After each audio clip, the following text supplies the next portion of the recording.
Hi everyone, welcome back to our next video. A lot of you write in and ask me about dogs and cats, specifically about cats on the road. So today we're going to do a video here from the Rubber Tramp Rendezvous on just how to take care of your dogs and cats on the road. And fortunately we have three ladies here who have cats or have had cats. You will get to learn how we deal with dogs and cats on the road. I think you'll find it's far, far simpler than you think it is. I'll just go around now and have you each introduce yourself. Okay, my name is Tamara and I've been on the road since September 2015, so that's like 16 months or so. I'm in a Kia Rio, which is a not large car, and I traveled with a kitty cat for about 6 months of that time.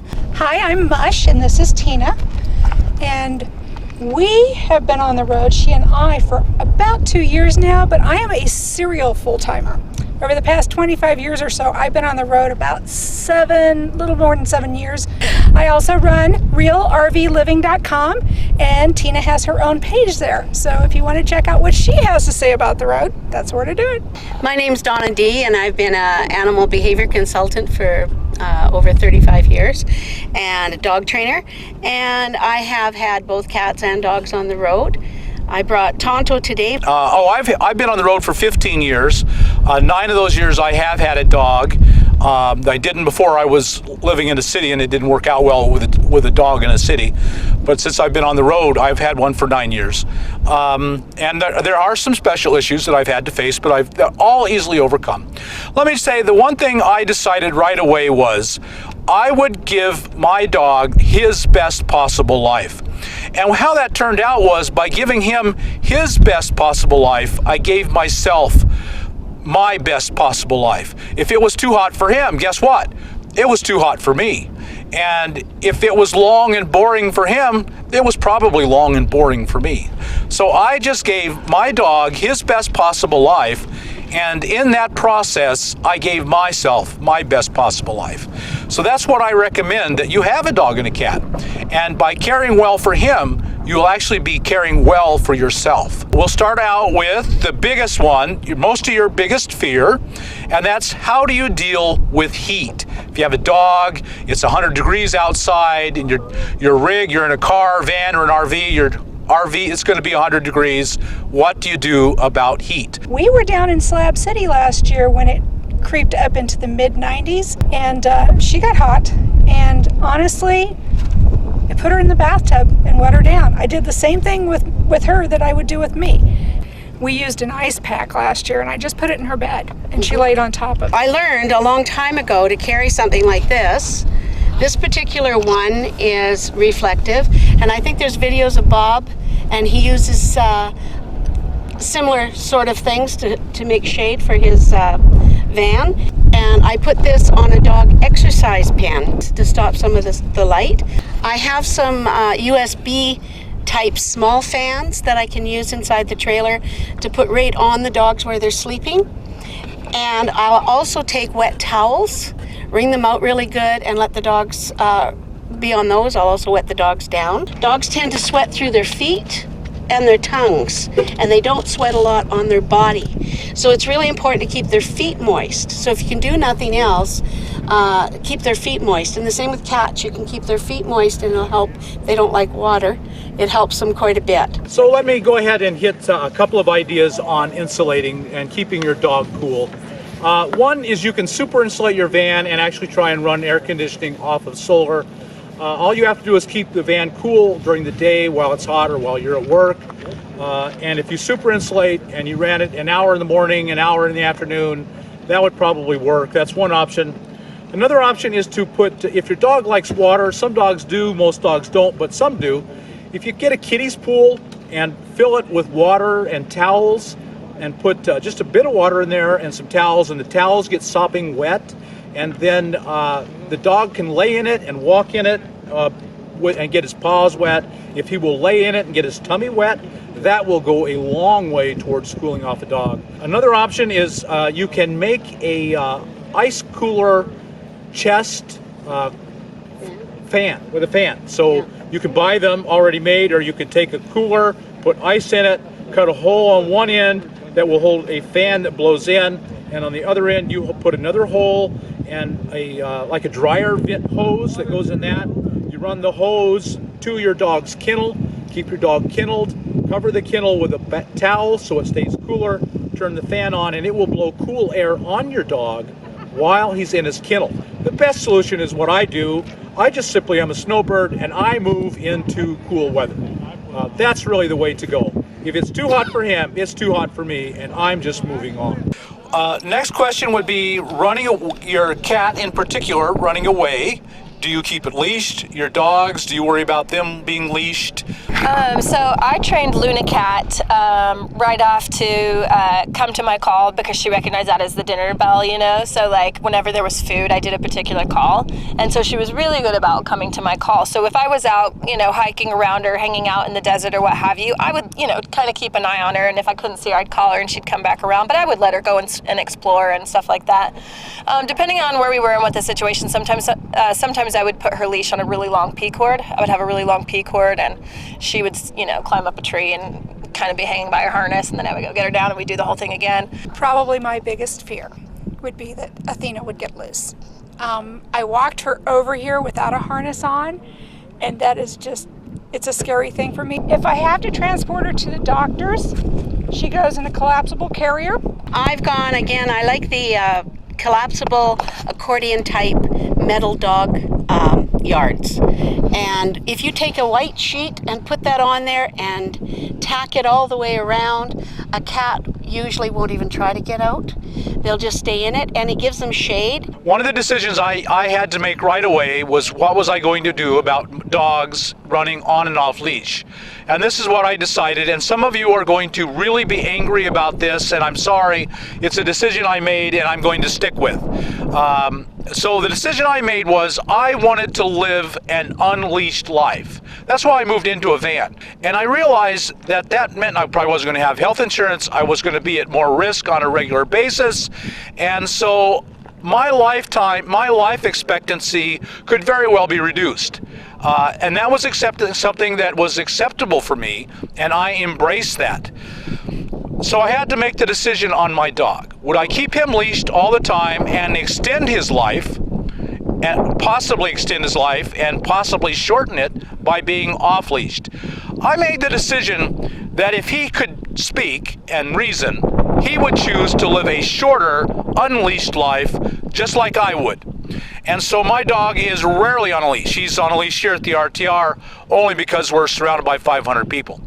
Other than here, he is more than 90% of the time off leash. That's how I want him to live. It has put him at risk. I was convinced one day that he had been eaten by a mountain lion, and then later I encountered that mountain lion and was nearly eaten by the same mountain lion. The mountain lion stepped out on the trail before me. He stared at me. I stared at him. He decided whether I lived or died. That is a choice I gladly make for myself. And because he cannot tell me his choice, I make it for him.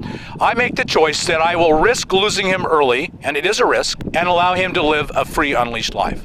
Now, many of you will write in and tell me that I'm a monster and that's so unfair and unreasonable, and he's out chasing rabbits and cat and other things, and that's all true. I'm a monster, and that's what I choose.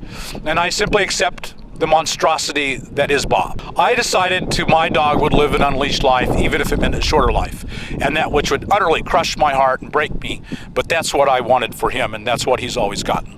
You have leash trained him, Yeah. So that makes a big difference, because if you have an animal that's not leash trained, there are times when you're going to have to put him on a leash, and then they're going to be all freaked out and scared and try to strangle themselves. So once they're trained, then you can give a lot of freedom to an animal. And you know, I absolutely agree, Bob. For a dog. For a dog. For a dog. For a cat, they scare so much easier, and when they run, they don't necessarily get themselves back to camp. We'll move on now to health and general health. How do you maintain their health, and finding a vet, And have you had any problem with that? So I'm generally pretty poor, as is common among some of us, and veterinary bills are almost as outrageous as people medical care.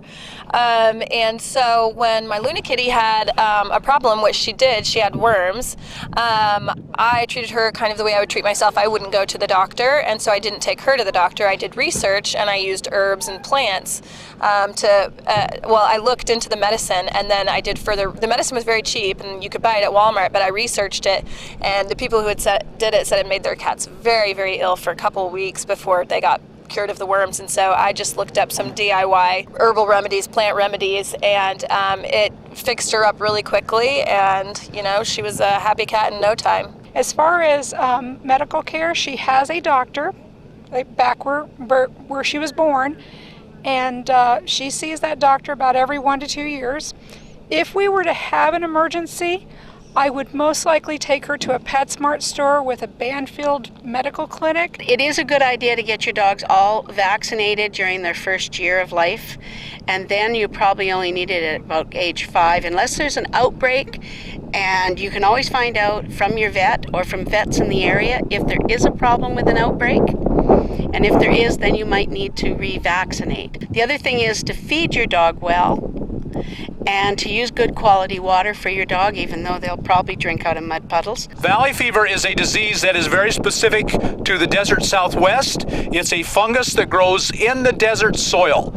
Wind can unloose it and blow it in the wind. Humans get it fairly frequently in the desert Southwest. Dogs are more likely because my dogs have both been diggers, and they are digging in the soil, sticking their nose into the fungus and taking a deep breath. So they have both gotten valley fever. It's fairly easily treated in both of my dogs' cases. Cody is no longer on the meds. He's was on valley fever meds, and now he's off of them because he's recovered so well. Valley fever is a fungus that goes in the ground. The dogs breathe it, it gets in their lungs, and it grows. He's got a living, and you hear it in a cough. The first way you're going to know your dog has valley fever is he gets a cough. And then it can spread into the entire body. It can get in their eyes, it can get in their brain, it can get in their bones. It's bad news. It's deadly unless treated. So if your dog has a cough, and you're in Arizona mainly, but it's also known to exist in the desert of New Mexico, California, and I'm even hearing now some in Texas and even Utah. It's just no big deal finding a vet and getting health care on the road. I've got serious issues, and it's not been an issue in any way for me at all. Okay, so the next question is travel. So you've mentioned from Canada, and for many, what I get a lot is, what do I do in a national park where dogs aren't out allowed on the trails? Or if you're traveling to Canada and Mexico, and I go specifically to Algodones. So people have asked me, what do you do with your dog when you do go to Algodones? So I never took Luna Cat across a border, but I went to Europe, and I really debated about taking her, and ultimately decided that it would just be too much of a hassle, and so I did leave her with some friends, and they lost her.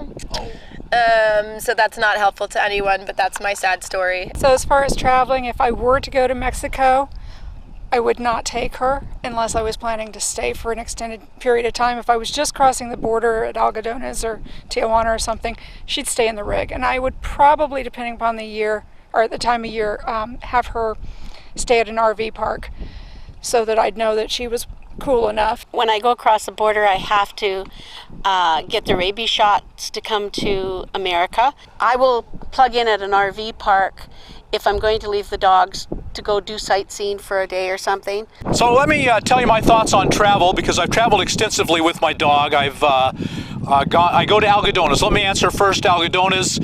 My idea is what's good for my dog is good for me. I only go to Algodones when I'm comfortable. If it's 100 degrees, I'm not going to Algodones. And so if it's 80, I will go to Algodones and he'll stay in the car.